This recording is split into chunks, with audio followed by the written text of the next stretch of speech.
Hello and welcome to our Dronas YouTube channel. र आज हामी वेस्ट बेङ्गाल कन्स्टेबलको विशेष गरी जुन चाहिँ आउने जीके पोर्सन अर्थात् यहाँ तपाईहरुलाई हामीले देखाइरहेका छौं जुन चाहिँ जनरल अवेरनेस अनि जनरल नलेज जुन चाहिँ छ 50 मार्क्सको जुन चाहिँ आउने छ त्यो विषयमा आज हामी चर्चा गर्ने छौं। यो विशेष गरी अब नेपालीमा आउने भएको कारणले गर्दाखेरि नेपाली ल्याङ्ग्वेजमै सोधिने कारणले गर्दाखेरि अब कस्तो प्रकारले आउन सक्छन् होला भनेर एउटा हामी अभ्यास जस्तो हामी तपाईहरुलाई क्लास लिन लागिरहेका छौं। र सबभन्दा पहिला यो त एउटा प्याटर्न थियो, यो त हजुरहरु सबैलाई थाहा भएकै कुरा हो। यो किन भन्दाखेरि सबैलाई यो अवगत भइसकेको छ र अब हामी सिधै क्लासमा जाउँ। र सबभन्दा पहिला याद राख्नुपर्ने कुरा चाहिँ के छ भने हामीले कि जब कुनै पनि हामी परीक्षामा बस्छौं भने चाहे त्यो कुनै पनि पश्चिम बंगालसित रिलेटेड कुनै पनि एक्जाम होस्, त्यसमा हामीले दुईवटा ल्याङ्ग्वेज एकदम जानेको हुनुपर्छ। एक त हामीले अंग्रेजी जानेको हुनुपर्छ है, इंग्लिश जानेको हुनुपर्छ, अनि दोस्रो चाहिँ बेंगली जानेको हुनुपर्छ हैन। बेंगली एकदमै इम्पोर्टेन्ट एउटा ल्याङ्ग्वेज हो, यो बोल्नु पनि जानेको हुनुपर्छ। अनि यसमध्येमा पनि अझै आफ्नो मदर टङ ल्याङ्ग्वेज जुन चाहिँ छ, हामी जुन चाहिँ भाषामा लेख्छौं त्यो त थाहा भएकै हुन्छ, जुन चाहिँ हामी घरमा पनि बोलिरहेकै हुन्छौं हैन। अनि याद राख्नुपर्ने कुरा चाहिँ के छ भन्दा फेरि चाहिँ कि विशेष जस्तो यो परीक्षाहरुमा जस्तै तपाईहरुलाई पश्चिम बंगालको सित सम्बन्धित कतिपय जस्तै स्टेट बोर्डहरुको विषयमा सोध्न सक्छ, स्टेट ट्रीहरुको विषयमा सोध्न सक्छ, र त्यतिबेला तपाईहरुलाई सिधै त्यसलाई नेपालीमा नआएर त्यसलाई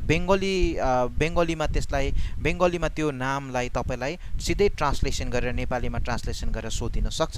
र यसैले गर्दा फेरि मैले त्यस्तो प्रकारले एउटा तपाईहरुलाई एउटा क्लास लिने एउटा चाँजो मिलाएको छु। र यसमा सबै प्रकारको जनरल नलेज हामीले 50 वटा मैले यहाँ लिएर आएको छु। र कति हुन्छ र त्यसमा पहिला हामी आदि गर्नेछौं, फेरि अर्को गर्नेछौं, त्यसरी निरन्तर हामी क्लास लिनेछौं। र सबभन्दा पहिला हेर्नुहोस् यहाँ कि पश्चिम बंगालको जुन चाहिँ राज्यको अर्थात् पश्चिम बंगाल राज्यको फुलको नाम के हो भनेर यहाँ सोधिएको छ प्रश्न। यो प्रश्न यसभन्दा अघि पनि आएकै थियो एउटा प्रश्न कि तपाईहरुलाई डब्ल्युबी कन्स्टेबल प्रश्नमै डब्ल्युबी कन्स्टेबलको यो सायद एक्जाममै सोधिएको हुन सक्छ। र त्यतिबेला सबैले भने अर्थात् सबैले के हामीलाई थाहा छ कि जुन चाहिँ नाइट फ्लावरिङ जस्मिन भनेर सबैलाई थाहा भएकै कुरा हो, तर कोही बेला चाहिँ त्यसमा के आइदिन्छ, यसरी बेंगलामा आइदिन्छ। हेर्नुहोस् यहाँ सेफाली भनेर लेखिदिएको छ। र त्यतिबेला चाहिँ तपाई के गर्नुहुन्छ त भन्दा फेरि चाहिँ असमञ्जस्यमा पर्नुहुन्छ, के गरौँ कसो गरौँ भन्ने पक्षमा बस्नुहुन्छ। र त्यसैले गर्दा ध्यान दिनुपर्छ कि यसमा क नम्बरमा हेर्नुहोस्, यहाँ मैले 4 वटा अप्सनहरु राखिदिएको छु। कमा कमल छ हैन, खमा सेफाली छ, गमा धतुरो, र त्यसपछि धतुरोको फूल, यहाँ फूल लेखिदिनुहोस् है। अनि त्यसपछि 4 नम्बरमा मैले यहाँ गुलाब अप्सन दिएको छु भने यसमा तपाईहरुले के बुझ्नुपर्छ, सेफाली याद राख्नुहोस् ल। बंगलामा पनि यसलाई सेफाली नै भनेर भन्छ। र त्यसपछि यसलाई इंग्लिशमा चाहिँ के भन्छ भन्दा फेरि चाहिँ तपाईको नाइट फ्लावरिङ जस्मिन भनेर यसलाई भन्छ। अनि त्यसरी नै स्टेट एनिमलमा अर्थात् पश्चिम बंगालको स्टेट एनिमलको नाम के हो भनेर भन्छ। यहाँ मैले इंग्लिशमा पनि दिएको छु, बेंगलामा यसलाई माछराङ्गा भन्छ, अर्थात् इंग्लिशमा यसलाई फिशिङ क्याट भनेर भन्छ। अर्थात् के रे जुन चाहिँ यसमा केही यो जुन चाहिँ छ अर्थात् क्षमा गर्नु होला, यो माछराङ्गा हैन, यो मेछो बिराल हो ल, मेछो बिराल है, मेछो बिराल भन्छ यसलाई। अर्थात् भन्नुपर्दा फिशिङ क्याट भन्छ, मेछो बिराल ल, यो उल्टा भएछ। र यो माछराङ्गा चाहिँ केलाई भन्छ भन्दा चाहिँ यो व्हाइट थ्रोटेड किङफिशरलाई भन्छ, यो याद राखिराख्नुहोस् है। जुन चाहिँ स्टेट एनिमल जुन चाहिँ छ, म फेरि पनि भन्दैछु, स्टेट एनिमल फिशिङ क्याट हो। र फिशिङ क्याटलाई हामी के भन्छौं भन्दा फेरि मेछो बिराल। अनि त्यसरी नै स्टेट बर्डलाई चाहिँ के भनिन्छ अब बेंगलामा भन्दा चाहिँ माछराङ्गा भनेर भनिन्छ। र अर्थात् जसलाई चाहिँ इंग्लिशमा चाहिँ हामी व्हाइट थ्रोटेड किङफिशर पनि भन्छौं। अब स्टेट ट्री चाहिँ के हो भन्दा चाहिँ स्टेट ट्री चाहिँ हामी डेभिल ट्री भनेर भन्छौँ हैन। अनि यसलाई चाहिँ अर्थात् कोही कोही बेला एकपल्ट सोधिएको पनि थियो, अर्थात् के अरे हाम्रो वेस्ट बेङ्गालको जुन चाहिँ फरेस्टको इक्जाम छ त्यसमा सोधिएको थियो एकचोटि कि छतिम गाछ भनेर सोधिएको थियो, र त्यति बेला यदि त्यसमा तपाईहरूले यो छतिम गाछ के हो भनेर अर्थात् याद गरेर नगएको भए त्यसमा टिकमार्क लाउन सक्नुहुन्थेन। र यो क्वेसन्सहरू आइरहने क्वेसन्स हो, त्यसरी म तपाईँहरूलाई भनिरहेको छु। र यो जुन चाहिँ स्टेट फ्लावर छ मैले अघि माथि भनिदिइसकेको छु, यसलाई चाहिँ बङ्गलामा के भन्छ, सेफाली भनेर भनिन्छ, अनि नेपाली इङ्ग्लिसमा चाहिँ नाइट फ्लावरिङ जस्मिन भनेर भन्छ। र अब दोस्रो नम्बरमा क्वेसन हेर्नुहोस्, यो एकदमै इम्पोर्टेन्ट क्वेसन हो। दोस्रो नम्बरको भारतको सीमान्त गान्धी, जसलाई सीमान्त गान्धी भनेर भनिन्छ, जसलाई चाहिँ अङ्ग्रेजीमा चाहिँ फ्रन्टियर गान्धी भनेर हामी भन्छौँ। र यसो पनि हुनसक्छ कोही कोही बेला तपाईँहरूलाई सीमान्त गान्धी भनेर सोधिन सक्ला, अनि फ्रन्टियर गान्धी भनेर त्यसमा कुनै अप्सन नहोला, तपाईँहरूलाई फेरि साह्रो पर्न सक्छ। अनि यसैले गर्दाखेरि मैले एक साइडमा त्यसलाई के गरिदिएको छु भन्दाखेरि सीमान्त गान्धी भनेर लेखिदिएको छु। अनि हेर्नुहोस् यसमा मैले 4वटा अप्सनहरू दिएको छु। त्यसरी नै हेर्नुहोस्, एक नम्बरमा लाला लाजपत राई छ, अनि ख नम्बरमा खान अब्दुल गफ्फर खान छ, अनि ग नम्बरमा रञ्जित सिंह छ भने घ नम्बरमा नेताजी सुभाष चन्द्र बोस छ। अनि यसको सिधा सिधी अप्सन हुन्छ खान अब्दुल गफ्फर खान, तपाईँहरूलाई थाहा भएकै कुरा हो, खान अब्दुल गफ्फर खान हुनुहुन्छ। र यो एकदमै सिधै कुरा आउँछ कि यो खान अब्दुल गफ्फर खान उहाँलाई के भनेर भनिन्छ, सीमान्त गान्धी भनेर भनिन्छ भनेर हामीले यसभन्दा अगाडि नै हामीले पढिसकेका छौँ। र अब सबभन्दा महत्त्वपूर्ण कुरो चाहिँ के छ भन्दाखेरि यो खान अब्दुल गफ्फर खानको विषयमा कुरा गर्दाखेरि चाहिँ उहाँ प्रथम विदेशी हुन्। उहाँ प्रथम विदेशी हुनुहुन्थ्यो कि उहाँ पाकिस्तानी हुनुहुन्थ्यो, फर्स्ट पाकिस्तानी हुनुहुन्थ्यो, जसले भारतको सबैभन्दा ठुलो पुरस्कार, सबैभन्दा ठुलो सिभिलियन एवार्ड उहाँले नै ग्रहण गर्नुभएको थियो। कुन सालमा? 1987मा 1987 सालमा उहाँले प्रथमपल्ट भारतको सबभन्दा ठुलो पुरस्कार, सिभिलियन एवार्ड भनौँ है, नागरिक पुरस्कार, जसलाई हामी भारत रत्न भनेर भन्छौँ, र त्यो उहाँले ग्रहण गर्नुभएको थियो। र यो कोही कोही बेला तपाईँहरूलाई सोधिन सक्छ।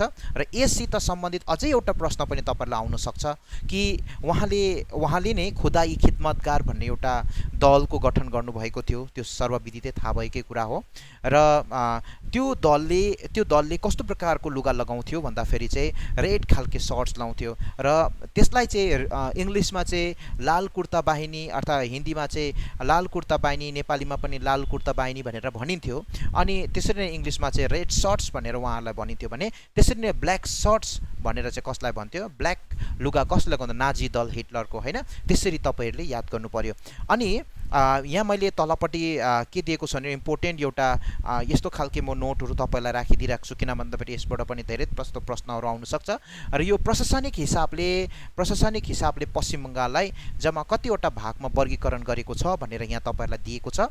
हेर्नुहोस्, जलपाइगुडी, बर्दवान, प्रेसिडेन्सी, मालदा अनि मेदिनीपुर, यो याद गरिराख्नुहोस्। जलपाइगुडी, बर्दवान, प्रेसिडेन्सी, मालदा अनि मेदिनीपुर। र यहाँ हेर्नुहोस् कतिवटा छ, जम्मा अर्थात् यी क्षेत्रहरू चाहिँ पश्चिम बङ्गालका कुन क्षेत्र हुन् भन्दाखेरि चाहिँ एउटा प्रशासनिक क्षेत्र को हिसाबले यसलाई विभाजन गरिदिएको छ। यो याद गर्नुहोस् तपाईँहरूले। अब हामी जाउँ अर्को प्रश्नमा। र यो प्रश्न के छ भन्दाखेरि अत्यन्तै महत्त्वपूर्ण एउटा प्रश्न हो। र यस वर्ष विश्व 20को ओलम्पिक खेलमा कुन राष्ट्रले आयोजना गरेको थियो भनेर तपाईँहरूलाई सोध्न सक्छ। र हेर्नुहोस्, सबभन्दा पहिला चीन छ, ख नम्बरमा जापान छ, ग नम्बरमा भारत छ, अनि घ नम्बरमा ब्राजिल छ भने हेर्नुहोस् यसको सबैलाई थाहा भएकै कुरा हो। र यो यस वर्ष कहाँ भइरहेको थियो भन्दाखेरि चाहिँ अर्थात् जापानमा भइरहेको थियो। र एउटा कुरा तपाईँहरूले याद गर्नुपर्छ यसमा, सबभन्दा पहिला मुख्य कुरा चाहिँ के छ भन्दाखेरि यस वर्षको जुन चाहिँ खेल छ, हुन चाहिँ यो विश्व 20 भनेर पनि तपाईँलाई आउनु सक्छ, होइन। विश्व 20 भनेर, विश्व 20को जुन चाहिँ ओलम्पिक खेल छ त्यो चाहिँ कुन सालमा आयोजित गरियो भन्दाखेरि विश्व 21मा। यो याद गरिराख्नुहोस्, तपाईँहरूलाई सोध्न सक्छ, होइन। अनि त्यसपछि यो कहाँ भएको थियो भन्दाखेरि चाहिँ जापानमा। अनि यसको साथै मैले तपाईँलाई के दिएको छु भन्दाखेरि यो बारम्बार यो प्रश्न सोधिरहन्छ यो WB क्वेसनमा, किनभने साधारण हिसाबले तपाईँहरूलाई यो प्रश्न सोधिन सक्छ। र यसलाई जापानलाई के भनेर भनिन्छ भन्दाखेरि चाहिँ ल्यान्ड अफ राइजिङ सन भनेर भनिन्छ। जापान जुन चाहिँ राष्ट्र छन् त्यो यस्तो खालको एउटा राष्ट्र हो जुन जग्गामा सबैभन्दा पहिला चाहिँ घाम उदाउने गर्छन्, र त्यसैले यो देशलाई चाहिँ के भनेर भनिन्छ, ल्यान्ड अफ राइजिङ सन, अर्थात् सूर्य उदाउने एउटा देश भनेर भनिन्छ। र याद गर्नुहोस् अब यसको जापानसित सम्बन्धित यहाँ मैले केही तथ्यहरू यहाँ मैले राखिदिएको छु। जापानको प्रधान अर्थात् वर्तमान प्रधानमन्त्री यसभन्दा अगाडि को हुनुहुन्थ्यो भन्दा सिन्जो आबे हुनुहुन्थ्यो र अहिले चाहिँ त्यसको जग्गामा चाहिँ योसिहिडे सोगा भन्ने हुनुहुन्छ, उहाँ वर्तमान प्रधानमन्त्री हुनुहुन्छ र त्यसरी नै त्यहाँको राजा हुनुहुन्छ नारुहितो। अनि त्यसरी त्यहाँको मुद्रा अर्थात् के भनिन्छ येन भनिन्छ भन्ने संसद त्यहाँको डाइट हो र त्यहाँ भारत अनि जापानसित एउटा नौसैन्य अभ्यास भएको थियो विश्व 20मा। अनि यो प्राय नर्थ एटलान्टिक सीको क्षेत्रमा र यो जसलाई चाहिँ हामी जिम्याक्स भनेर भन्छौँ। अनि यो नौसैन्य अभ्यास हो भन्नुको अर्थ नौसैन्य भनेको चाहिँ अर्थात् नेभल एक्सर्साइज हो। अनि त्यसरी नै नेभल एक्सर्साइज अर्को पनि एउटा भएको थियो भन्दाखेरि त्यो चाहिँ के हो भन्दाखेरि free and open Indo Pacific हैन। त्यो कहाँ भएको थियो भन्दाखेरि इन्डियन ओसियनमा भएको थियो। कुन सालमा? जुन 2021 मा भएको थियो। र अर्को एउटा अर्थात् मल्टिलेटरल अर्थात् त्यसमा धेरै अर्थात् देशहरू सहभागी बनेको थियो। अर्थात् त्यो चाहिँ कुन चाहिँ अर्थात् यो एक्सर्साइज अर्थात् अभ्यास हो, सैन्य अभ्यास हो भन्दाखेरि एक्सर्साइज मालाबार हो जो मल्टिलेटरल मेरिटाइम एक्सर्साइज हो। अनि त्यसरी नै यो कहाँ भएको थियो भन्दाखेरि चाहिँ कोस्ट अर्थात् कोस्ट गोममा भएको थियो जो फिलिपिन्समा पर्छ र यो 26 देखि 29 अगस्त 2021 मा भएको थियो भन्दाखेरि यसमा सहभागी गर्ने देशहरू इन्डिया, जापान, अस्ट्रेलिया अनि युएस हुन् र यी देशहरूलाई चाहिँ क्वाड नेसन पनि भनेर भनिन्छ। र यहाँहरूले अर्थात् यो जुन चाहिँ विस्तारवादी नीति अपनाउने भनौँ चीनको जुन चाहिँ बढ्ताउलाई रोक्नको लागि चाहिँ यो पहल गरिएको हो र हजुरहरूलाई सबैलाई थाहा भएकै कुरा हो। र हिजै मात्र भनौँ या आज बेलुकी पख हाम्रो प्राइम मिनिस्टर नरेन्द्र मोदी कहाँ हुनुहुन्छ भन्दाखेरि चाहिँ अहिले वर्तमान अमेरिकामा हुनुहुन्छ, संयुक्त राष्ट्र अमेरिकामा। र उहाँले यी क्वाड नेसनहरूसित पनि अर्थात् क्वाड नेसनहरूका नेताहरूसित पनि उहाँले कुरा गर्ने अर्थात् जमर्को अर्थात् कसिसकेको छ या उहाँहरूले यो विषयमा यो क्वाड फर्मको लागि यो चाइनाको विस्तार नीतिलाई रोक्नको लागि उहाँहरू एउटा मिटिङ बस्नेछ भनेर हामीले पत्र पत्रिकाहरूमा मार्फत हामीले जानकारी पायौँ।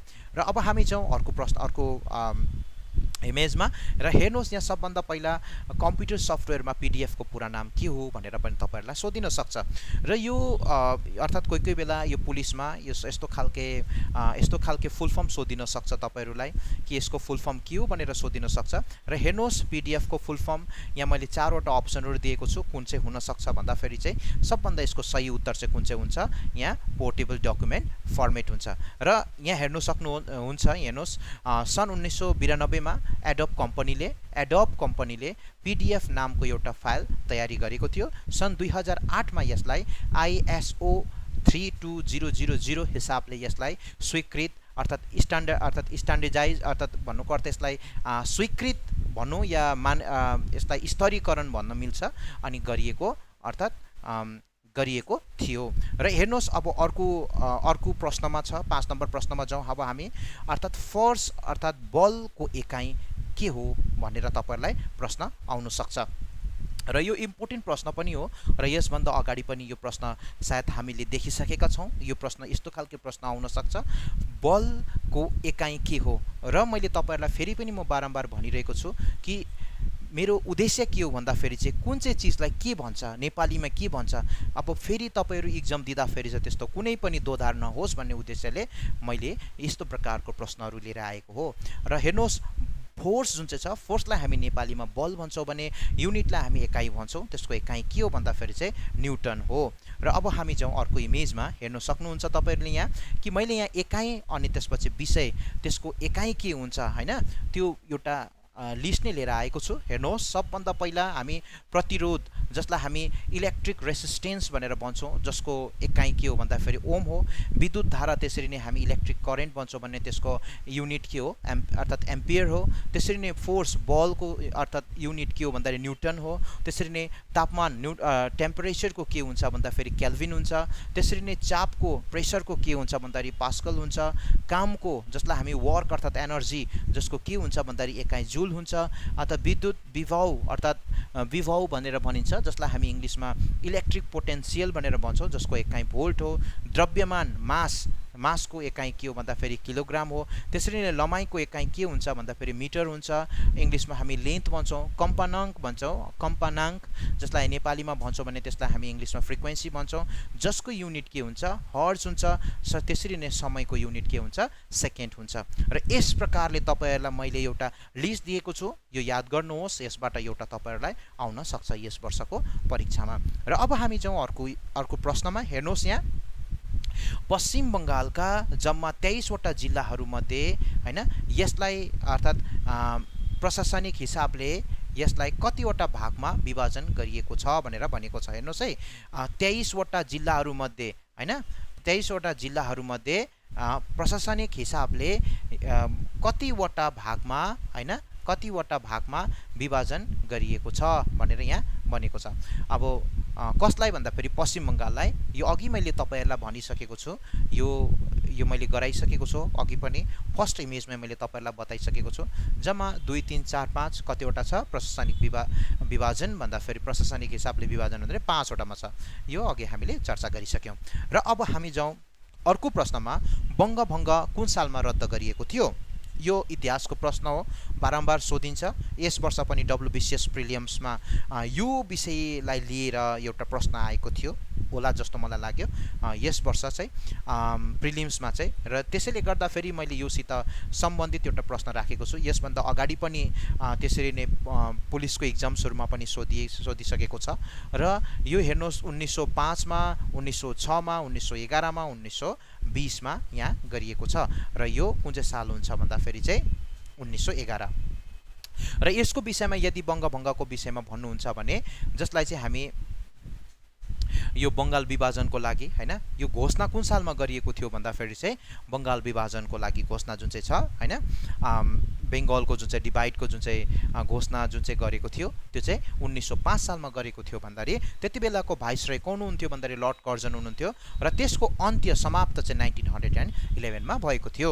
त्यसरी नै त्यति बेलाको समयकालमा जति बेला यो अर्थात् यसको अन्त्य भएको घोषणा गरिएको थियो त्यति बेला भाइसरय को हुनुहुन्थ्यो भन्दाखेरि चाहिँ लर्ड हार्डिन्स हुनुहुन्थ्यो। त्यसरी नै सन् 1911 सालमा भारतको राजधानी र यो 1911 मा चाहिँ फेरि अर्को घटना घटेको थियो। त्यो चाहिँ के हो भन्दाखेरि जुन चाहिँ 1911 सालसम्म हाम्रो कलकत्ता अर्थात् कलकत्ता जुन चाहिँ भारतको राजधानी थियो त्यो राजधानी चाहिँ कलकत्ताबाट चाहिँ स्थानान्तरित भनेको चाहिँ त्यहाँबाट चाहिँ ट्रान्सपोर्ट गरिएर चाहिँ कहाँ लगियो, दिल्लीमा लगियो। अनि यसलाई अफिसियली अर्थात् आधिकारिक हिसाबमा 1912 देखि भारतको राजधानी भनेर घोषणा गरियो भनेर तपाईहरुले भन्नु पर्यो। र सबभन्दा ज्यादातर प्रश्न यही आउँछ 1911 सालमा कलकत्ताबाट चाहिँ दिल्लीमा सार्यो भनेर तपाईहरुले भन्नु पर्यो। र अब हामी जाउँ अर्को इमेजमा। र अर्को इमेजको प्रश्न के छ भन्दाखेरि 2024 को ग्रीष्मकालीन ओलम्पिक खेल कहाँ सम्पन्न हुनेछ भनेर यहाँ भनेको छ। र 2024 को ओलम्पिक खेल, ओलम्पिक भनेको ग्रीष्मकालीन भनेकोलाई नै वास्तवमा ओलम्पिक खेल भनेर भनिन्छ। हुन चाहिँ ओलम्पिक खेल दुईवटा प्रकारको हुन्छ, एउटा शीतकालीन ओलम्पिक खेल हुन्छ भने अर्को ग्रीष्मकालीन ओलम्पिक खेल हुन्छ। शीतकालीनलाई चाहिँ हामी विन्टर ओलम्पिक गेम्स भन्छौँ भने ग्रीष्मकालीन समर ओलम्पिक्स गेम भनेर भन्छौँ। र विशेष गरी ओलम्पिक्स गेम भनेर भन्यो भने चाहिँ त्यो चाहिँ हामी ग्रीष्मकाल अर्थात् समर ओलम्पिक्स गेमलाई नै हामीले बुझ्नु पर्यो। र आउने 2024 सालको जुन चाहिँ ओलम्पिक खेल छ त्यो कहाँ हुनेछ, पेरिसमा हुनेछ। र पेरिस के को क्यापिटल हो त्यो तपाईहरुलाई थाहा भएकै कुरा हो, फ्रान्सको राजधानी पेरिस हो। र अब हामी योसित सम्बन्धित केही तथ्यहरू हामी विषयमा जाउँ। हेर्नुहोस्, खेलको आयोजन जुन चाहिँ 2020 को ओलम्पिक खेलसित मैले यहाँ कुरा गरिरहेको छु, किनभने यहाँ एउटा स्पेसमा मैले लगाएर यो तपाईहरुलाई यदि यसबाट पनि कुनै एउटा प्रश्न आइदिए अचम्मै तपाईहरुलाई अझै प्लस पोइन्ट हुनेछ भनेर मैले योसित केही सम्पर्कित अर्थात् विषयहरू तपाईहरुलाई राखिदिएको छु। हेर्नुहोस्, सबभन्दा पहिला खोलको अर्थात् खेलाको जुन चाहिँ यो आयोजन जुन चाहिँ छ, यहाँ यो केही मात्रामा यहाँ मिस्टेक भएको छ। हेर्नुहोस्, खोलको आयोजन भएको छ, यो खेलाको आयोजन र 23 जुलाईदेखि लिएर चाहिँ 8 अगस्तसम्म 2021 सम्म भएको थियो। र हेर्नुहोस्, यो जुन चाहिँ खेलाको जुन चाहिँ आयोजन छ 23 जुलाईदेखि लिएर 8 अगस्त 2021 सम्म यो भएको थियो। त्यहाँ कहाँ भन्दाखेरि जापानमा। यसको मोटो के थियो भन्दाखेरि यसको मोटो थियो युनाइटेड बाई इमोसन। यसको मोटो कोही कोही बेला तपाईँहरूलाई सोध्न सक्छ यसको मस्कट के थियो भन्दाखेरि चाहिँ मिराई तावा, जसको अर्थ चाहिँ के हुन्छ, मिराई भनेको चाहिँ एउटा फ्युचर हो अनि तावा भनेको चाहिँ एटर्निटी अर्थात् इटर्निटी भनेर यहाँ भनेको छ। र यो वास्तवमा कुन चाहिँ शब्द हो भन्दाखेरि चाहिँ जापानिज वर्ड हो, याद गरिराख्नुहोस् है। अनि हेर्नुहोस् अर्को पनि छ एउटा जुन चाहिँ सोमाइटी भन्ने, यो चाहिँ के हो भन्दाखेरि प्यारा ओलम्पिक्स गेम हुन्छ र जुन चाहिँ ठाउँमा जस्तै यो वर्ष ग्रीष्मकाल ओलम्पिक्स गेम भयो भने त्यसरी नै ग्रीष्मकाल ओलम्पिक्स प्यारा ओलम्पिक्स गेम पनि त्यो राष्ट्रले नै आयोजना गरेको थियो र त्यो समाप्त पनि भइसकेको छ। र यस वर्ष हाम्रो भारतले धेरै उत्कृष्ट हाम्रो भारतका खेलाडीहरूले दुईवटा ओलम्पिक्स गेममा, चाहे त्यो ओलम्पिक्स गेम भनौँ हैन, चाहे त्यो प्यारा ओलम्पिक्स गेम भनौँ, त्यो दुईवटा खेलहरूमा चाहिँ हाम्रा धावकहरूले हैन, हाम्रा खेलाडीहरूले धेरै राम्रो प्रदर्शन गर्नुभएको छ। र त्यो मध्येमा पनि तपाईहरूलाई सोध्न सक्छ यो मस्कटको विषयमा। यो आजभन्दा प्राय 1 वर्ष अगाडि नै यो लन्च भइसकेको थियो र मस्कटको विषयमा तपाईहरूलाई कुरा गर्न सक्छ। र यो सोमाइटी भन्ने कुन चाहिँ अर्थात् कुन चाहिँ खेलको भन्दाखेरि चाहिँ यो प्यारा ओलम्पिक्स खेलको एउटा मस्कट हो र प्रत्येक ओलम्पिक खेलमा एक एकवटा मस्कट लगाइने एउटा चलन छ, एक एकवटा हुन्छ। र यस वर्षको जुन चाहिँ प्यारा ओलम्पिक्स गेममा सोमाइटी थियो त्यसको यो चाहिँ वास्तवमा के हो भन्दा चाहिँ एउटा पपुलर टाइपको एउटा चेरी ब्लोसम हो, एउटा फुल हो। अनि त्यसपछि यो फ्रेस अफ सो माइटी पनि भनेर यसलाई भनिन्छ। र भारतबाट ओलम्पिक खेलमा सहभागी गर्ने एथलिटहरू कतिजना थिए भन्दाखेरि 119 जना थिए। र त्यसरी नै यो एउटा प्रश्न आउन सक्छ तपाईँहरूलाई, त्यो चाहिँ के हो भन्दाखेरि चाहिँ उद्घाटन समारोहमा चाहिँ अर्थात् ध्वजवाहक कुन हुन्थ्यो भनेर पनि तपाईँहरूलाई सोध्न सक्छ। त्यति बेला तपाईँहरूले दुईवटा अर्थात् खेलाडीहरू थिए। त्यसमा सबभन्दा पहिला चाहिँ को थिए भन्दा मेरी कम थिए भने अर्को चाहिँ मनप्रीत सिंह हुनुहुन्थ्यो। र मनप्रीत सिंह को हुनुहुन्छ भन्दाखेरि 21st captain of India's men's hockey team and अनि त्यसरी उहाँ चाहिँ को हुनुहुन्थ्यो भन्दाखेरि चाहिँ हकी टिमको हैन हकी टिमको उहाँ क्याप्टेन हुनुहुन्थ्यो। र तपाईँहरूलाई सोध्नु सक्छ योभन्दा अगाडि पनि WBCS प्रिलिम्समा एउटा क्वेसन सोधिएको थियो, किन भन्दाखेरि यसचोटिको जुन चाहिँ मेन्स हकी टिम र वुमेन्स हकी टिम धेरै वर्षपछि राम्रो प्रदर्शन ओलम्पिक खेलमा गरेको कारणले गर्दाखेरि तपाईँहरूलाई यसबाट एउटा प्रश्न आउन सक्छ, यसबाट यो पनि एउटा प्रश्न सोधिन सक्छ होला भनेर चाहिँ मैले यहाँ राखिदिएको हुँ। र हेर्नुहोस् मेन्स हकी टिमको क्याप्टेन यो विषयमा सोधिसकेको छ हैन, र त्यसरी नै वुमेन्सको पनि राखिदिएको छु। र उहाँ चाहिँ को हुनुहुन्छ भन्दाखेरि चाहिँ रानी रामपाल। र यसको जुन चाहिँ समापन समारोहमा ध्वजवाहक को हुनुहुन्थ्यो भन्दाखेरि चाहिँ बाजरङ पुनिया अर्थात् उहाँ को हुनुहुन्थ्यो, रेस्लर हुनुहुन्थ्यो। र यस वर्ष भारतको विगतका वर्षभन्दा सबैभन्दा उत्कृष्ट रह्यो। र ती मध्येमा गोल्ड कतिवटा भन्दा एउटा हैन, सिल्भर कतिवटा 2टा, ब्रोन्ज 4टा र जम्मा 7वटा मेडल लिएर आउन सक्षम बन्यो। र अब हामी जाउँ अर्को इमेजमा। र हेर्नुहोस् यो सोधिन सक्छ तपाईँहरूलाई प्रश्नमा एफआइआर को जुन चाहिँ छ एफआइआर हामी भन्छौँ नि एफआइआर गरेको छ भनेर सोध्छौँ नि हैन, र एफआइआर को अर्थ के हो भनेर तपाईँहरूलाई सोधिन सक्छ। र यो एकदमै इम्पोर्टेन्ट प्रश्न हो। र एफआइआर को पूर्ण नाम के हो भनेर सोध्यो भने तपाईँहरूले उत्तरमा के लेख्नु पर्यो, यहाँ फर्स्ट इन्फर्मेसन रिपोर्ट भनेर लेख्नुपर्छ। र यसको जुन चाहिँ मोटो छ र वेस्ट बेङ्गाल पुलिसको जुन चाहिँ मोटो छ वी केयर वी डेयर भनेर बुझिन्छ। यसको हेडक्वार्टर कहाँ छ, हेडक्वार्टर भवानी भवन अलिपुर कोलकातामा अवस्थित छ। त्यसरी नै यसको डिजी अर्थात् आइजिबी इन्सपेक्टर जेनरल को हुनुहुन्छ भन्दाखेरि चाहिँ श्री अर्थात् नाराज नयान हुनुहुन्छ उहाँ है। अनि उहाँ केही समय मात्र भयो कि उहाँ भर्खरै मात्रामा नै उहाँले यो पदभार सम्हाल्नु भएको हो। र अब हामी जाउँ 10 नम्बरमा। निम्नलिखित कुन समस्या चाहिँ ध्वनि प्रदूषणको कारणले हुँदैन भनेर यहाँ भनिएको छ। कुन समस्या चाहिँ ध्वनि प्रदूषणको कारणले हुँदैन, यो एकदमै इम्पोर्टेन्ट प्रश्न हो। यो पर्यावरणसित सम्बन्धित प्रश्न हो, तपाईँलाई सोधिन सक्छ। र सबभन्दा पहिला हेर्नुहोस् यहाँ डायरिया छ हैन, उच्च रक्तचाप छ, त्यसरी नै बहिरो हुने अनि दिक्क लाग्ने भनेर यहाँ भनेको छ। मैले त्यसको मिनिङ यहाँ इङ्ग्लिसमा पनि भनिदिएको छु हैन।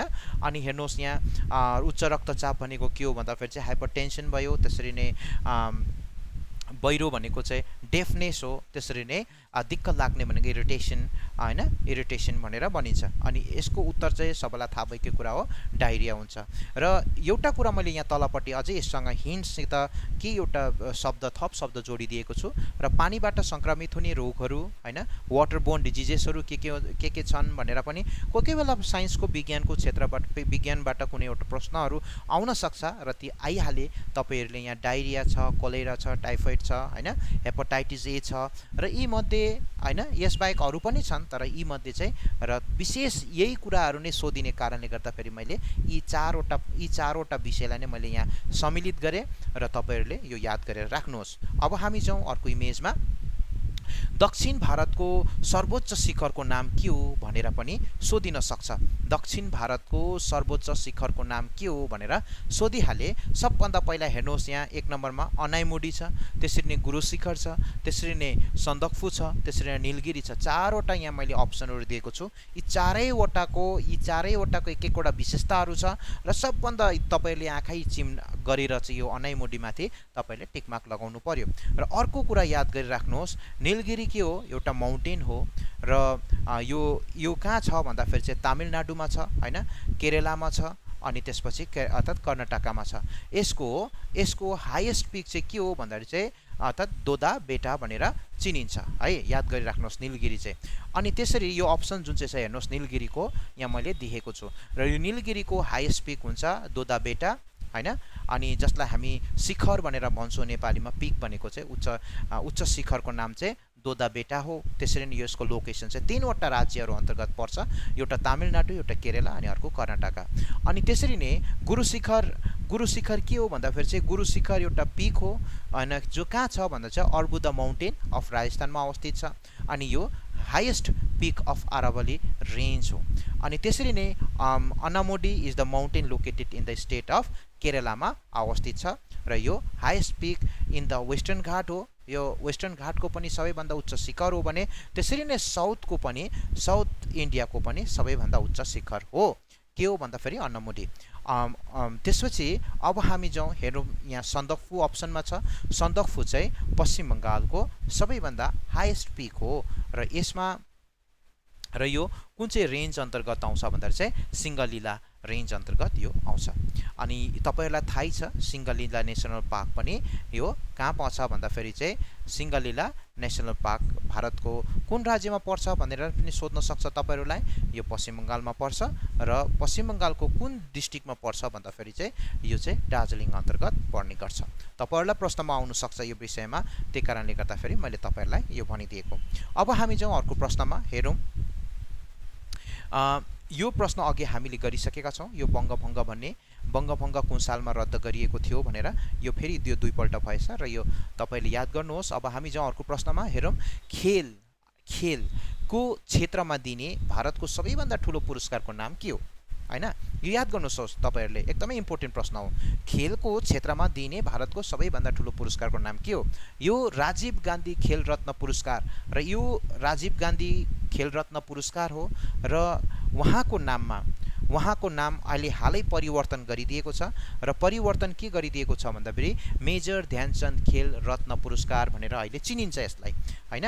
र यसलाई नामकरण यस्तो नामकरण गर्नुमा धेरै विवाद पनि भयो, तर अब ठिकै हो। यो मेजर ध्यानचन्द खेल रत्न पुरस्कार, मेजर ध्यानचन्द आफै पनि एकजना असल खेलाडी थिए, उहाँ हकी खेलाडी हुनुहुन्थ्यो र उहाँको विषयमा यहाँ छोटकारीमा यहाँ मैले लेखिदिएको छु हेर्नुहोस्। मेजर ध्यानचन्द भारतीय हकी खेलका कप्तान थिए। उनकै नेतृत्वमा भारतले ओलम्पिक खेलमा 3 पल्ट सन् 1928, 1932 अनि 1936मा स्वर्ण पदक जितेका थिए। उहाँ हकी खेलाडी थिए र अरू पनि त्यस्तै एवार्ड्सहरू छन् जो भारतबाट दिइन्छ, जो सबैभन्दा हाईएस्ट पुरस्कार हो। यो सोधिरहन्छ तपाईहरुलाई, याद गरिराख्नुहोस्। यो सोधिरहन्छ यो प्रश्न, भारतको सबैभन्दा हाईएस्ट सिभिलियन एवार्डको नाम के हो भनेर सोध्न सक्छ।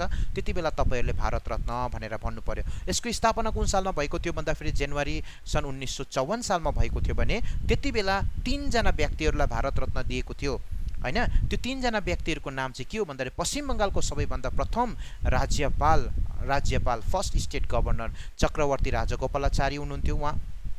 त्यसरी नै भारतको प्रथम उपराष्ट्रपति भारतको प्रथम उपराष्ट्रपति हुनुहुन्थ्यो डाक्टर राधाकृष्ण सर्वपल्ली।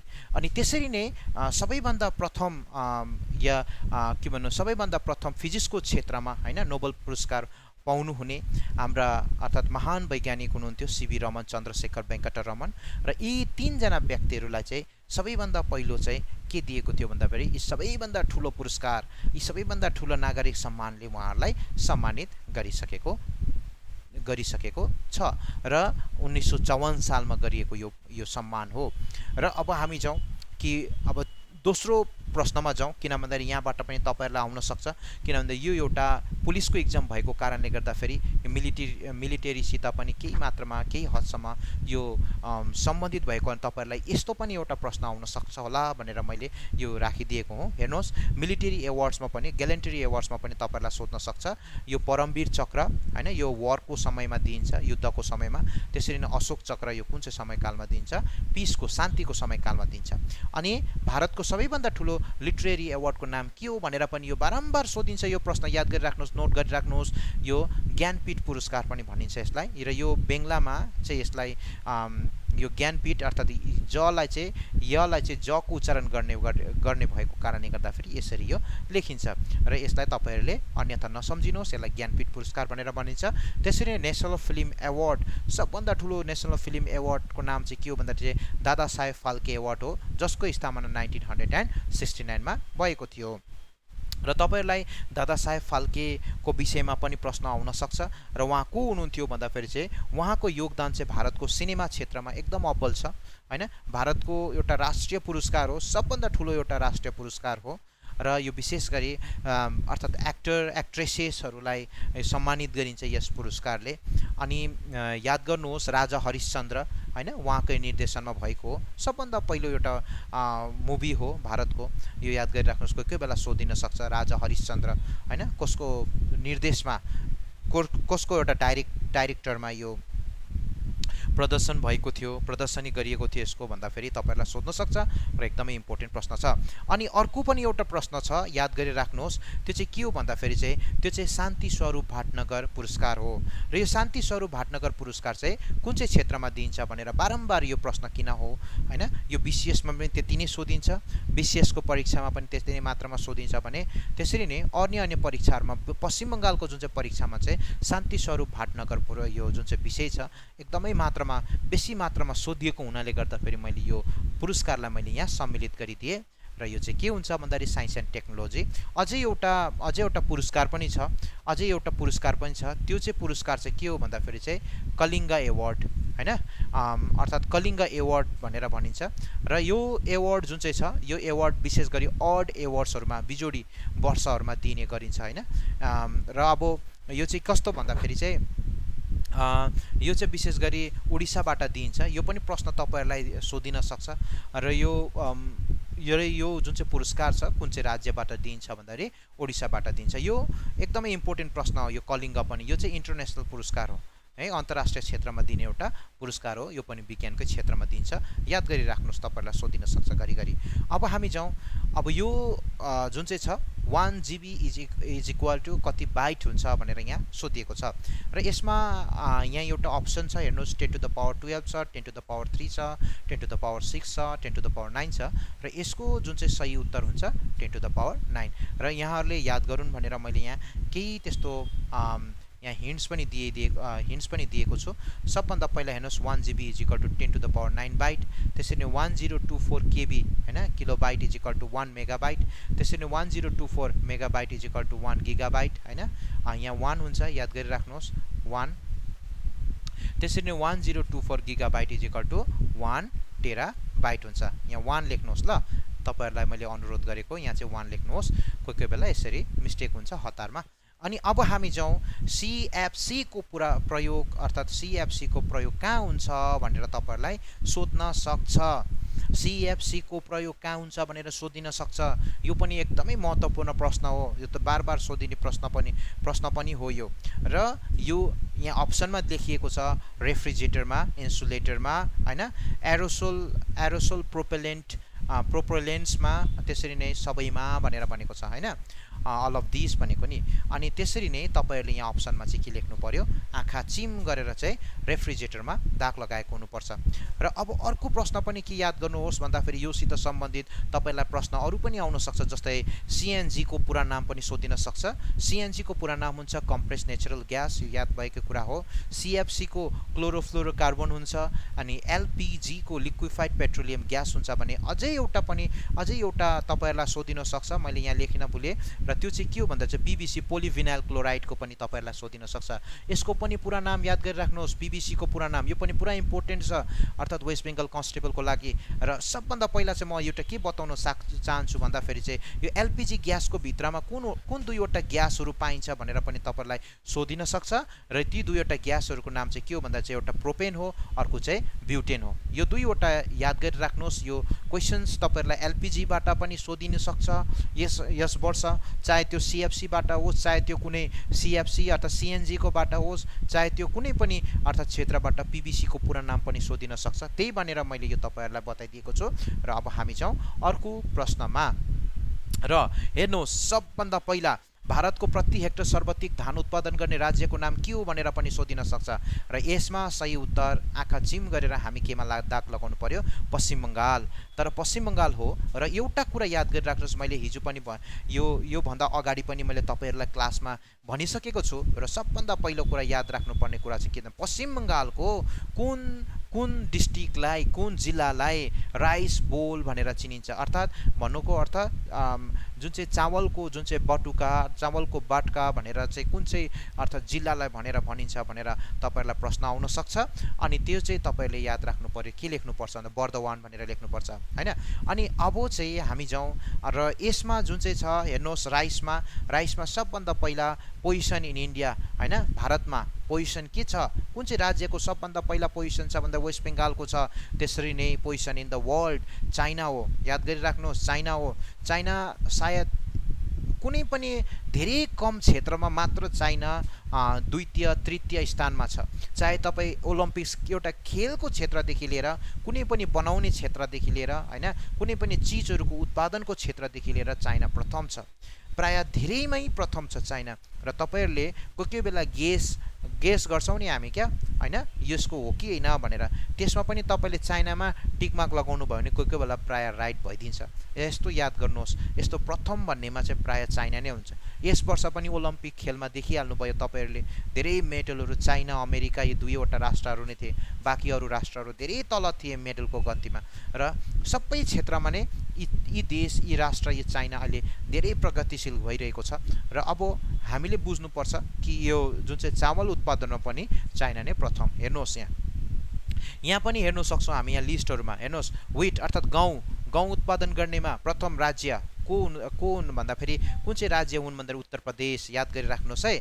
अनि चाइना वर्ल्डमा चाइना, विश्वमा चाइना प्रथम छ भने भारतको स्थान द्वितीय छ। त्यसरी नै सुगर क्यान, उखुमा UP को स्थान प्रथम छ भने ब्राजिलको स्थान, यहाँ पोजिसन अफ द वर्ल्ड ब्राजिलको स्थान प्रथम छ, इन्डियाको स्थान द्वितीय छ। यो जुन चाहिँ सुगर क्यानलाई लिएर जसलाई चाहिँ हामी हिन्दीमा गन्ना पनि भन्छौँ, हैन, गन्ना उत्पादनको लागि एउटा झमेला पनि भएको थियो सुगर क्यानको लागि। र त्यो चाहिँ के हो भन्दाखेरि चाहिँ यो WTO वर्ल्ड ट्रेड अर्गनाइजेसनसम्म यो केस पुगिसकेको थियो। र वर्ल्डमा सबभन्दा बेसी मात्रामा सुगर उत्पादन गर्ने राष्ट्रहरू ब्राजिल हुन्, इन्डिया हुन्, त्यसपछि अस्ट्रेलिया हुन्, हैन। हुनसक्छ उहाँहरूले केही त्यस्तो ट्याक्स केही अवहेलना गरेको कारणले हुनसक्छ, या केही कारणले, र यो केस एउटा WTO माथि पुगेको थियो। र WTO ले कठोर रूपमा भारतलाई आजभन्दा प्राय 1 वर्ष अगाडि एउटा निर्देश दिइसकेको थियो, तिमीहरूले यस्तो गर्नु पाउँदैनौ, आफ्नो मनमर्जी हिसाबले कुनै पनि कसैलाई पनि के गर्न सक्दैन, अर्थात् कम्ती दाममा सुगर क्यान बिक्री गर्नु सक्दैन भनेर बनेको थियो, चेतावनी दिइसकेको थियो।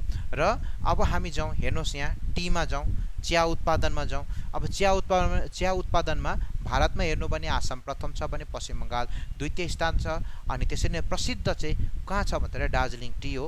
अनि त्यसरी नै चाइना हेर्नुहोस् तपाईँहरूले, चाइना स्थान प्रथम छ भने र यो इन्डिया स्थान 2 नम्बरमा छ। र यहाँहरूलाई के अवगत गराउन चाहन्छु भन्दाखेरि चाहिँ यो चाइना भन्ने जुन चाहिँ राष्ट्र छ, यो राष्ट्रले नै वास्तवमा यो चिया भन्ने विषय चाहिँ सिकाएको हो र यसको उत्पादन सबभन्दा पहिला चिनाउने राष्ट्र पनि चाइना नै हुन्। र अब हेर्नुहोस् यहाँ जुटमा जाउँ। जुट उत्पादनमा हैन, जुट उत्पादनमा अर्थात् भारतको कुन राज्य प्रथम छ भन्दाखेरि चाहिँ यो पनि पश्चिम बङ्गाल हुन्छ। अनि त्यसरी नै भारत चाहिँ विश्वमा चाहिँ यसको स्थान प्रथम छ। यो कुरा हर हमेशा याद राख्नुपर्छ। जब भारतको स्थान 2 नम्बरमा हुन्छ भने भारतदेखि अगाडिपट्टि उसको कुन चाहिँ देश छ त्यो याद गर्नुपर्छ तपाईहरुले। यदि भारत 3 नम्बरमा छ भने त्योभन्दा अगाडि दुईवटा राष्ट्रहरू कुन हुन् भनेर त्यो पनि याद गर्नु। त्यसरी पश्चिम बङ्गालको पनि त्यस्तै गरेर तपाईले याद गर्नुपर्छ है। अनि धेरै लास्टमा छ भने त त्यो तपाईले याद गर्नु परेन, प्रथम कुन चाहिँ छ त्यो मात्रै याद गर्नु पर्यो। अनि त्यसरी नै के रे यहाँ भारत जस्तै हेर्नुहोस्, यहाँ भारत 2 नम्बरमा थियो, मैले अघिल्लो नम्बरमा चाइना लेखिदिएँ। अब जुट हेर्नुहोस्, जुट त्यसरी नै पश्चिम बङ्गाल प्रथम थियो, इन्डिया थियो 1 नम्बरमा, त्यसपछि मैले भनिनँ तपाईहरुलाई। अनि त्यसपछि कटन हेर्नुहोस्, कटन गुजरात 1 नम्बरमा हो, गुजरात 1 नम्बरमा। कटनको लागि सबभन्दा राम्रो सुइटेबल सोइलको नाम के हो भन्दा ब्ल्याक सोइल हो, जसलाई हामी रेगुर सोइल पनि भन्छौँ। त्यो याद गरिराख्नुहोस्, त्यो पनि सोध्न सक्छ तपाईहरुलाई।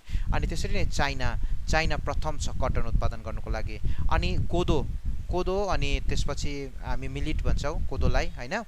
अनि त्यसपछि टोब्याको खैनी हैन, जो उत्पादन गर्नको लागि कुन चाहिँ राज्य प्रथम छ भन्दा त्यो चाहिँ कर्नाटक हो। र पोजिसन इन द वर्ल्ड भारतको स्थान प्रथम छ के उत्पादन गर्नको लागि, मिलिट उत्पादन गर्नको लागि। याद गरिराख्नुहोस् है, मिलिट उत्पादन गर्नको लागि प्रथम छ भने त्यसरी नै युएसए चाहिँ टोब्याको उत्पादन गर्नको लागि 2 नम्बरमा आउँछ। र अब हामी जाउँ कफीमा हेरौँ। कफी उत्पादन गर्नुको लागि कुन राज्य सबभन्दा प्रथममा छ भन्दाखेरि चाहिँ कर्नाटक सबभन्दा पहिलो स्थानमा छन् भने त्यसरी नै ब्राजिल विश्वमा सबभन्दा पहिलो स्थानमा आउँछ।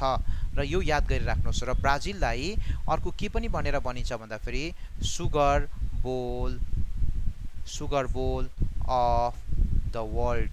याद गरिराख्नुहोस् है, अफ द वर्ल्ड। र हामी यो भन्दा अगाडि चाहिँ कसलाई भन्थ्यौं भन्दा क्युबालाई भन्थ्यौं र अहिले क्युबा भन्दा अधिक मात्रामा उत्पादन कसले गर्छन्, ब्राजिलले गर्छ। त्यसैले गर्दा फेरि ब्राजिललाई सुगर बोल अफ द वर्ल्ड भनेर भन्छ। र त्यसरी नै इन्डियाको कुन चाहिँलाई भन्छ त भने इन्डियाको हेर्नुहोस् तपाईले, सुगर क्यान सबभन्दा बेसी उत्पादन कहाँ हुन्छ, उत्तर प्रदेशमा। त्यसैले गर्दाखेरि उत्तर प्रदेशलाई सुगर बोल इन इन्डिया भनेर चिनिन्छ।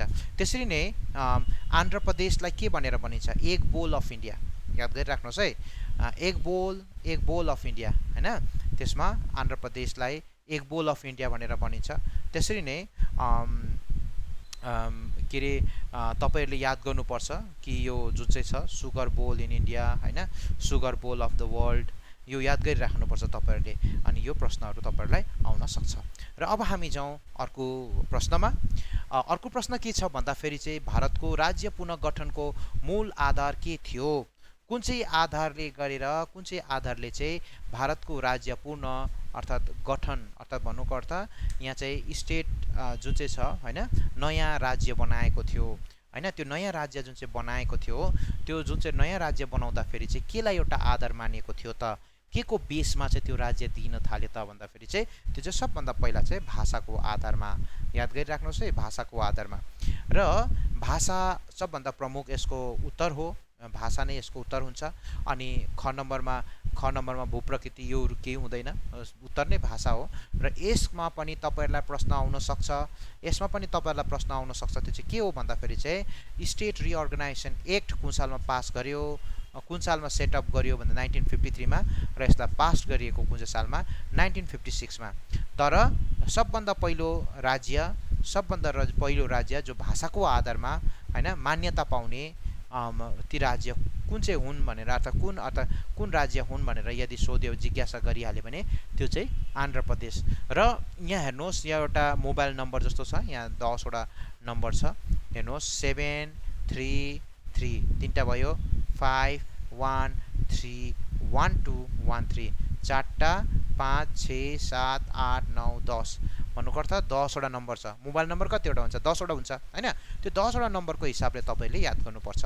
र हेर्नुहोस् 56 मा अर्थात् 53 मा 7 पछाडी के आउँछ, 7 आफ्टर 7, 53 मा 7 जोड्नुहोस् 60, त्यसरी नै 3 जोड्नुहोस् 63, त्यसरी नै 3 जोड्नुहोस् 66 अर्थात् भन्नुपर्दा 67, त्यसरी नै तपाईँले 5 जोड्नुहोस् 71 र यसरी यो मिलाएको छ। बुझ्नुभयो त? कहाँसम्म मिलाएको छ? यो झारखण्ड यो 2000 सम्म मिलाएको छ। र अब लास्टमा चाहिँ आएर 14 जोड्यो भने चाहिँ तपाईँको 2014 मा तेलङ्गाना चाहिँ सबभन्दा लास्ट स्टेट हो। यो कुरा याद छ तपाईँहरूलाई? र यो तेलङ्गाना 2014 मा भएको थियो र यो तेलङ्गाना पछि चाहिँ अहिलेसम्म कुनै पनि त्यस्तो राज्यहरू गठन भएको छैन, युटीलाई छोडेर, केन्द्र शासित राज्यलाई छोडेर। अनि त्यसपछि त्यसैले म के भन्न चाहन्छु भन्दाखेरि चाहिँ यो जुन चाहिँ विषयमा तपाईँहरूलाई सोधिन सक्छ नयाँ राज्य कुन हो हैन, त्यसपछि युटी आइहाल्यो भने तपाईँहरूलाई सोधिन सक्छ नयाँ युटी कुन हो भनेर पनि सोधिन सक्छ। त्यो चाहिँ जम्मू एन्ड काश्मीर र लद्दाख हो। अहिले जम्मा 9 वटा युटीहरू छन्, केन्द्र शासित राज्यहरू छन् हैन। अनि यसभन्दा अगाडि 29 वटा राज्यहरू छन् भने थिए भने अहिले यसको जग्गामा 28 वटा भएको छ। फेरि पहिलाकै जस्तो 28 वटै भएको छ। अनि यो याद गर्नुहोस्, तपाईँहरूलाई सोध्न सक्छ यसको विषयमा पनि कि तेलङ्गाना सबभन्दा नयाँ राज्य कुन हो भनेर पनि सोधिन सक्छ, जो 2014 सालमा गठन भएको थियो। त्यसको नाम तेलङ्गाना हो। र यो तेलङ्गाना यस्तो एउटा राज्य हो जहाँ चाहिँ अहिलेसम्म भारतको राष्ट्रपतिको सबभन्दा अर्थात् सबभन्दा उच्च ओहदा एउटा पद हो भारतको राष्ट्रपति हैन। तर एउटा कुरा के याद राख्नुपर्छ भन्दाखेरि ती राष्ट्रपतिको हातमा हैन जम्मा आर्टिकल 352 हुन्छ हैन, इमर्जेन्सी पावर आर्टिकल 356 हुन्छ हैन, एउटा आर्टिकल हुन्छ, एउटा 360 हुन्छ। यो 3 वटा पावर छ। यी 3 वटा पावरमा पनि यी पावर के हो भन्दाखेरि यो शक्ति, यो उहाँको क्षमता हुन्छ। र यदि यो चाहिँ नेसनल इमर्जेन्सी भनेर भन्छ यहाँ, यो आर्टिकल, यो धारा अनुसार भारतमा कुनै सङ्कट पर्यो भने, अर्को देशले कुनै आक्रमण गर्ने स्थिति देखा पर्यो भने त्यति बेला राष्ट्रिय सङ्कट राष्ट्रपतिले घोषणा गर्न सक्छन्। र यो अर्को भयो 356 जुन चाहिँ छ, यो चाहिँ राज्यमा भयो। यो राज्यमा यदि कुनै पनि राज्यपालले राष्ट्रपतिलाई प्रस्ताव राखे हैन, आफ्नो कुनै एउटा लिखित हिसाबमा प्रस्ताव राखे, राज्यमा हलचल ठिक छैन भनेर कुनै एउटा प्रस्ताव राखे, राज्यपालको हिसाबले त्यहाँ राष्ट्रपतिले के गर्न सक्छन् अर्थात् लागू गर्न सक्छन् राष्ट्रपति शासन। र त्यसलाई चाहिँ हामी के भन्छौँ भन्दाखेरि स्टेट इमर्जेन्सी भनेर भन्छौँ। त्यसरी नै 360 धारा 360 जुन चाहिँ छन् त्यो इकोनोमिक इमर्जेन्सी हो। इकोनोमिक इमर्जेन्सी हो, याद गरिराख्नुहोस्, इकोनोमिक इमर्जेन्सी। र यो इकोनोमिक इमर्जेन्सी हाल भारतमा भन्नुपर्दाखेरि अहिलेसम्म एकपल्ट पनि भएको छैन। तर अस्ति जुन चाहिँ हाम्रो यो 360 धारा 360 धेरै चर्चामा पनि चुलिएको थियो। र हाम्रो जुन चाहिँ लकडाउनको जुन चाहिँ समयकाल छ, त्यो लकडाउनको समयकालमा यस विषयलाई लिएर धेरै अथवा प्रश्नहरू पनि गरियो यहाँ, अर्थात् इकोनोमिक इमर्जेन्सी पनि छ भन्ने कुराहरू गरियो। पेपरहरूतिर हामीले, पत्र पत्रिकाहरूतिर पनि हामीले चाल पायौँ, त्यो विषयमा पढ्यौँ हैन। तर अन्त्यमा के आयो भन्दाखेरि चाहिँ त्यस्तो केही पनि भएन, त्यस्तो इकोनोमिक इमर्जेन्सी लगाउनु सक्छ भन्ने कुराहरू चाहिँ हामीले पेपरहरूतिर पढ्यौँ। तर अब कुरा चाहिँ के छ भन्दाखेरि मैले त्यसको लागि पनि हैन, र मैले भन्नु चाहेको कुरा चाहिँ अब यहाँ 2 वटा राज्यहरू छन्, 2 वटा राज्यहरू छ जसमा चाहिँ स्टेट इमर्जेन्सी चाहिँ अहिलेसम्म हैन एकदमै केही एउटा अब लागेकै छैन भन्दाखेरि चाहिँ त्यसको नाम चाहिँ के हो भन्दा चाहिँ एउटा चाहिँ छत्तीसगढ हो, त्यसरी नै एउटा चाहिँ तेलङ्गाना हो हैन। र सबभन्दा बेसी मात्रामा स्टेट इमर्जेन्सी लाग्ने राज्यको नाम चाहिँ कुन चाहिँ हो भनेर पनि सोधिहाले। त्यसको नाम चाहिँ के हुन्छ? उत्तर प्रदेश। त्यसको नाम के हो? उत्तर प्रदेश हो। याद गरिराख्नुहोस्। उत्तर प्रदेश जनसङ्ख्याको हिसाबले सबैभन्दा अधिक मात्रामा जनसङ्ख्या भएको राज्य पनि हो उत्तर प्रदेश। र अब हामीले भन्नुपर्दाखेरि यहाँ उत्तर प्रदेशमा चाहिँ किन यत्रो बिना लाग्यो, यतिचोटि किन लाग्यो भन्दाखेरि चाहिँ किनभने उत्तर प्रदेशबाट धेरै त्यस्तो राज्यहरू विभाजन भएको छ हैन। त्यो विभाजन हुँदाखेरि पहिला या विभाजन भइसकेपछि पछि पनि त्यहाँ हामीले के गर्नु पर्यो, अर्थात् त्यहाँ राष्ट्रपति लागू अर्थात् राज्यपालको माध्यमबाट त्यहाँ राष्ट्रपति लागू हुनु पर्यो, राष्ट्रपति शासन लागू हुनु पर्यो। र त्यसैले गर्दाखेरि अधिकतम भएको कारणले गर्दाखेरि युपीलाई चाहिँ प्रथम मानिन्छ। तर सबैभन्दा अधिक मात्रामा, सबैभन्दा अधिक दिनसम्म एउटै शासन, तर एउटै राष्ट्रपति शासन हैन, स्टेटको, राज्यको, तर सबभन्दा अधिक लामो समयसम्म चल्ने, एउटै शासन तर लामो समयसम्म चल्ने त्यो राज्यको नाम चाहिँ के हो भन्दा चाहिँ पन्जाब हो। पन्जाब हो, याद गरिराख्नुहोस् है, जुन चाहिँ अमृतसरमा घटना भएको थियो हैन। र अर्को पनि एउटा के प्रश्न तपाईहरुलाई सोधिन सक्छ भन्दाखेरि यहाँ के रे जुन चाहिँ यो छत्तीसगढ तेलंगाना यो दुईटा एकदमै याद गरिराख्नुहोस् हैन। के रे कोही कोही बेला तपाईलाई यी राज्यहरूको राजधानी पनि सोधिन सक्छ र यो सबैको राजधानीहरू तपाईलाई थाहा भएको होला। र अब हामी जाउँ अर्को इमेजमा।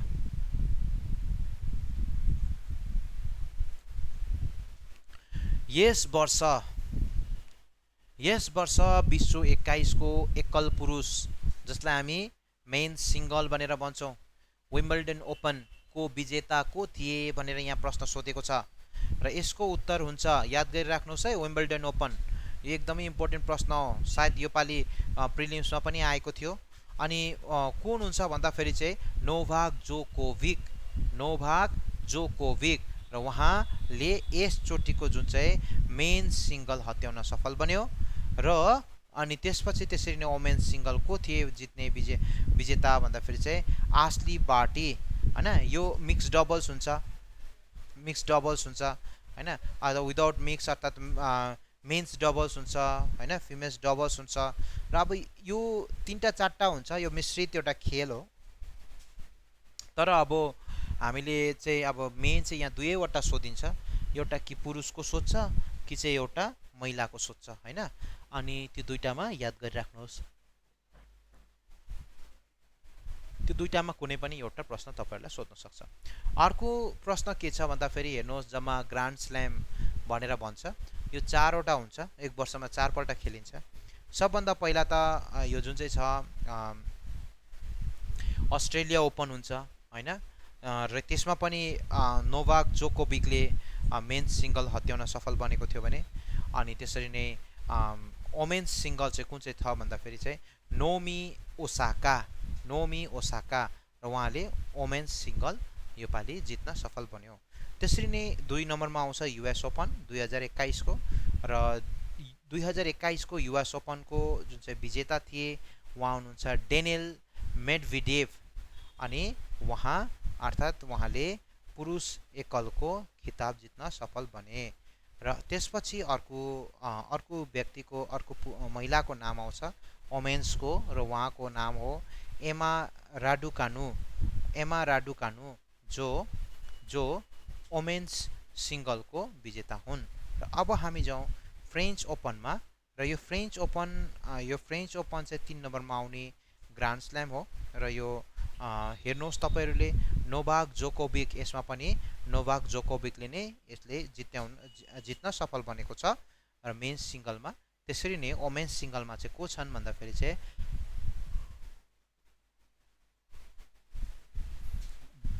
वोमेन्स सिंगलमा बारबोरा क्रेचिकोभा हुनुहुन्छ र उहाँ वोमेन्स सिंगल हुनुहुन्छ। याद गरिराख्नुहोस्, यो एकदमै अब तपाईले आँखा चिम गरेर याद गर्नुहोस्। केलाई छोडेर भन्दाखेरि चाहिँ यो जुन चाहिँ युएस ओपन छ त्यसलाई छोडेर अरु सबै पुरुष जुन चाहिँ छ, पुरुष खेलमा चाहिँ कसले जित्यो भन्दाखेरि चाहिँ यहाँ नोभाक जोकोभिकले जित्न सफल बन्यो। र अब हामी जाउँ अर्को इमेजमा। इमेजमा यस प्रकार छ, हेर्नुहोस्, निम्नलिखित मध्ये उपकारी भाइरस कुन हो? उपकारी भनेको फाइदा हैन। अनि एउटा छ ब्याक्टेरियो अर्थात ब्याक्टेरियोफाज, त्यसरी नै भाइरस छ। ख नम्बरमा इन्फ्लुएन्जा भाइरस छ, ग नम्बरमा पोलियो भाइरस छ, अनि घ नम्बरमा एचआईभी भाइरस छ। र यी 4 वटा भाइरसहरु मध्ये कुन भाइरस चाहिँ हैन उपकारी हुन्छन् भन्दाखेरि ब्याक्टेरियोफाज भाइरस, जो चाहिँ के हुन्छन् भन्दा रोग सृष्टिकारी जीवाणुलाई नष्ट गरिदिन्छन् जसले, ठीक छ। अनि याद गरिराख्नुहोस्, यो जुन चाहिँ यहाँ के भनेको छ भन्दाखेरि जुन चाहिँले अब रोग सृष्टि गर्छ, त्यो जुन चाहिँ जीवाणुहरूले त्यसलाई मारिदिने काम चाहिँ यो ब्याक्टेरियाले गर्छ। र अब हामी जाउँ उपकारी ब्याक्टेरियाहरू भनेर यहाँ भनेको छ, जस्तै ल्याक्टोब्यासिलस भयो, ल्याक्टोब्यासिलस ब्याक्टेरिया, जो कहाँ पाउँछ भन्दाखेरि चाहिँ दुधमा, दुधबाट दही, पनिर, छेना, गुन्द्रुक आदि बन्नमा सहायता गर्छ। अनि राइजोबियम राइजोबियम ब्याक्टेरिया चाहिँ कस्ता हुन् भन्दाखेरि चाहिँ अनि राइजोबियम ब्याक्टेरिया कस्ता हुन् भन्दाखेरि यो पनि उपकारी नै हो र यो जुन चाहिँ हावाबाट नाइट्रोजन ग्रहण गरेर माटो मलिलो बनाउनमा यसले सहायता गर्छ। बुझ्यो? र अब हामी जाउँ भारतमा भएको जैविक विविधता, जसलाई हामी इङ्ग्लिसमा बायोडाइभर्सिटी भनेर भन्छौँ। र यो बायोडाइभर्सिटीको उदाहरण कुन हो भन्दाखेरि सुन्दरवन।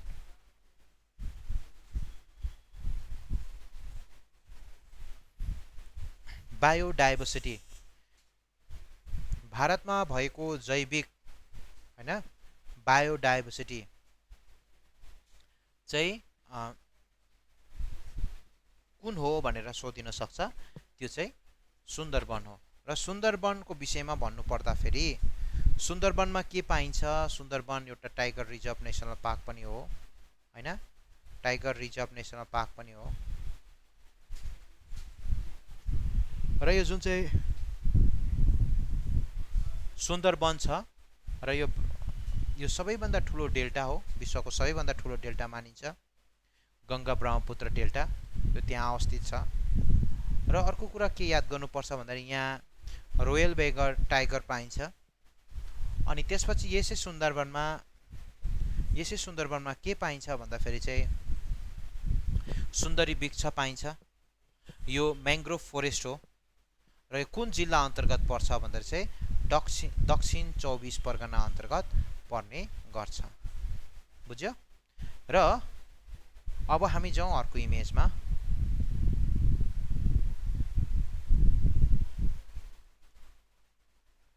दक्षिण भारतको सबैभन्दा लामो, हेर्नुहोस् है, दक्षिण भारतको सबैभन्दा लामो नदीको नाम के हो भनेर सोध्न सक्छ प्रश्न। यहाँ मैले दक्षिण गङ्गा भनेको छुइनँ, दक्षिण भारतको सबैभन्दा लामो नदीको नाम के हो भनेर मैले यहाँ लेखिदिएको छु। र यसको जुन चाहिँ अर्थात् यहाँ अप्सनमा छ तीमध्ये सही उत्तर कुन चाहिँ हुन्छ? दक्षिण भारतको सबैभन्दा लामो नदीको नाम के हो भने त्यो चाहिँ गोदावरी हो। र दक्षिण गङ्गा पनि भनेर भनिन्छ गोदावरीलाई। हेर्नुहोस्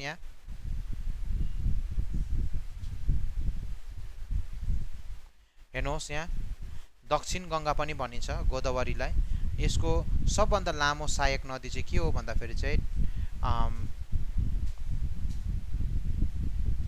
सबभन्दा लामो यसको होइन, अर्थात् सबभन्दा लामो सहायक नदी ट्रिब्युटरी रिभर भारतको त्यो चाहिँ कुन चाहिँ हो भन्दाखेरि यमुना नदी। अनि यो यमुना नदी यमुनोत्री ग्लेसियर थाहै छ तपाईँहरूलाई, त्यहाँबाट उत्पत्ति भएको हो। गङ्गा नदी कुन चाहिँ अर्थात् ग्लेसियरबाट उत्पत्ति भएको हो? गङ्गोत्री ग्लेसियर, याद गर्नुहोस् है। गङ्गोत्री ग्लेसियरबाट के भएको हो? अर्थात् उत्पत्ति भएको हो। अनि त्यसपछि तपाईँहरूलाई सोधिन सक्छ दक्षिण भारतको गङ्गा कुन नदीलाई भनिन्छ? अब चाहिँ मैले भनेको थिएँ दक्षिण गङ्गा हैन, त्यसपछि सबैभन्दा लामो नदी दक्षिण भारतको भनेर सोधेको थिएँ। तर दक्षिण भारतको गङ्गा नदी कुन चाहिँलाई भनिन्छ भनेर फेरि सोधिहाले। यो प्रश्न सोधे तपाईँले याद राख्नु पर्यो, त्यो चाहिँ के लेख्नु पर्यो? कावेरी। के लेख्नु पर्यो? कावेरी। किनभने कर्नाटक अनि तमिलनाडुका धेर जसो मानिसहरू पिउने पानी अनि कृषिमाथि भर पर्छन्। यसका पनि गङ्गा झैँ हैन अनि के छ भन्दाखेरि सिम्सा, हिमावती, भवानी सहायक नदीहरू छन्। र यो प्राय को जस्तो रहेछ भन्दाखेरि चाहिँ के जस्तो रहेछ भन्दाखेरि यो चाहिँ गङ्गा नदी जस्तो रहेको कारणले गर्दा पनि यसलाई के भनेको हो? अर्थात् गङ्गा भनेर नामकरण गरिएको हो भनेर भनेको छ। यहाँ तपाईँलाई बताइसके पनि सकेको छ कि यो किन भनेको हो भनेर। र अब हामी जाउँ गोदावरी अनि कृष्णमाझमा अवस्थित झिलको नाम के हो? गोदावरी अनि कृष्ण झिल, कृष्णमाझ अवस्थित हुने, कृष्ण नदी माझ अवस्थित हुने झिलको नाम के हो भनेर एउटा प्रश्न आउन सक्छ। र यो प्रश्न आइरहने प्रश्न पनि हो। यसरी आइरहन्छ। यो प्रश्न चाहिँ एकदमै इम्पोर्टेन्ट छ। अनि त्यसमा चाहिँ तपाईहरुले उत्तर के दिनु पर्यो त? सबभन्दा यहाँ भनेको छ गोदावरी अनि कृष्णमाझ अवस्थित झिलको नाम अर्थात् के हो भनेर भनेको छ है। त्यो चाहिँ तपाईहरुले के बताउनु पर्यो?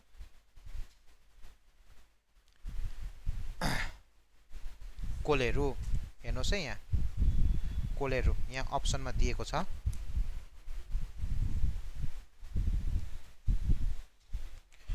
अनि त्यसरी नै तपाईहरुलाई एउटा प्रश्न पनि आउन सक्छ। यो हेरिराख्नुहोस् तपाईहरुले, यो रिफ्ट भ्याली हैन, यो प्रश्न पनि पुरा इम्पोर्टेन्ट छ।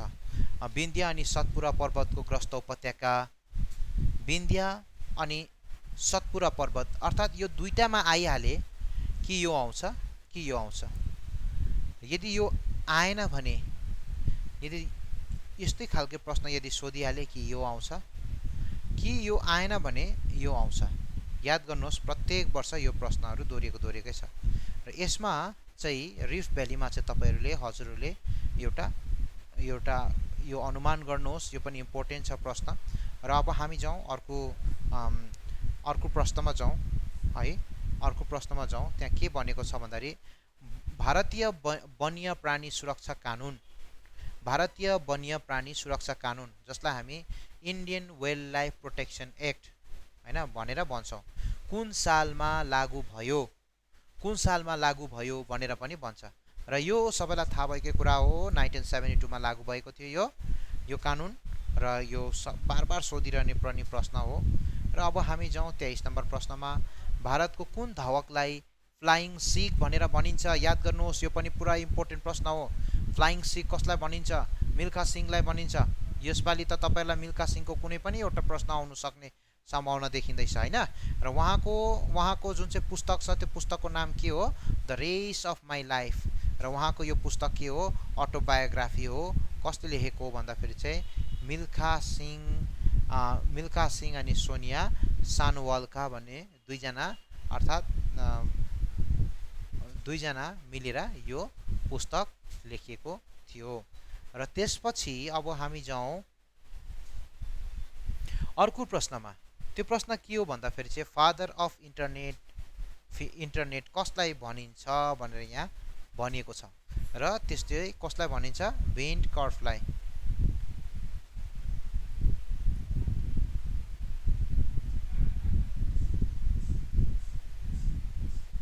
कसलाई? भेन्ट कर्फलाई भनिन्छ। र हेर्नुहोस् योसित सम्बन्धित तपाईहरुलाई अरु पनि प्रश्न आउन सक्छ। फादर अफ मोडर्न कम्प्युटर पनि सोधिन सक्छ एलन ट्युरिङको विषयमा। कम्प्युटरले जहिले पनि केमा काम गर्छ? बाइनरी सिस्टममा काम गर्छ हैन। बाइनरी सिस्टममा काम गर्छ। मोबाइल डिस्कभर कसले गरेको थियो? मार्टिन कुपरले गरेको थियो। विप्रोको पुरा नाम के हो भन्दाखेरि चाहिँ वेस्टर्न इन्डिया प्रोडक्ट लिमिटेड हो। याद गर्नुहोस् यो पनि इम्पोर्टेन्ट छ यो प्रश्न पनि। आईपी को पुरा नाम के हो भन्दाखेरि चाहिँ इन्टरनेट प्रोटोकल। त्यसरी नै यहाँ जीपीआरएस को पनि यहाँ पुरा नाम सोधिएको छ। र जेनरल पकेट रेडियो सर्भिस हुन्छ। त्यसै नै जेपीईजी को चाहिँ के हुन्छ भन्दाखेरि चाहिँ यहाँ जोइन्ट फोटोग्राफिक एक्सपर्ट्स ग्रुप हुन्छ। याद गरिराख्नुहोस् यो प्रश्नहरू तपाईले याद गरिराख्नुहोस्। र अन्तिम प्रश्न म आज तपाईलाई गराउँछु। त्यो अन्तिम प्रश्न यो दुईवटा छ। र यति गरेर म तपाईहरुलाई आजको जुन चाहिँ क्लास छ यो प्रथम भिडियो जुन चाहिँ छ यही समाप्त गर्छु म। र यो दुईवटा प्रश्नहरू के छ भन्दाखेरि सबभन्दा पहिला प्रोटिनको अभावमा कुन रोग लाग्छ? प्रोटिनको अभावमा याद गर्नुहोस् बार बार सोधिने प्रश्न हो यो। प्रोटिनको अभावमा डिफिसियन्सी अफ प्रोटिन के हो भन्दाखेरि चाहिँ एउटा चाहिँ म्यारेस्मस हो। त्यसपछि अर्को चाहिँ क्वासियोकर पनि हो। त्यसपछि अधिक फ्याट भयो भने कुन चाहिँ बिमारी हुन्छ भन्दा त्यो चाहिँ हुन्छ ओबेसिटी। आयोडिन गोइटर हैन। त्यसरी नै आइरन को हुन्छ एनिमिया।